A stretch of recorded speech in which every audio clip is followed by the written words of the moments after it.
ഹരേ കൃഷ്ണ, എല്ലാവർക്കും സ്വാഗതം. ഞാൻ ഇന്ന് പറയാൻ പോകുന്നത് ഒരു ശരിയായ നേതാവ് ആരാണ് എന്നതിനെ കുറിച്ചിട്ടാണ്.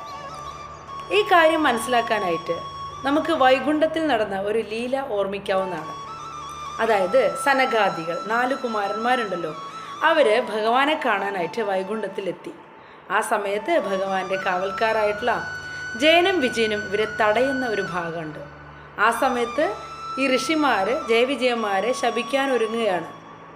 അപ്പോൾ ഭഗവാൻ ലക്ഷ്മി സമേതനായിട്ട് അവിടെ വരികയും തൻ്റെ സേവകന്മാർ ചെയ്ത തെറ്റ് തൻ്റെ തന്നെ തെറ്റായിട്ട് ഏറ്റെടുത്തുകൊണ്ട് ഈ സനകാദികളോട് മാപ്പ് ചോദിക്കുകയും ചെയ്യുന്ന ഒരു രംഗമുണ്ട്.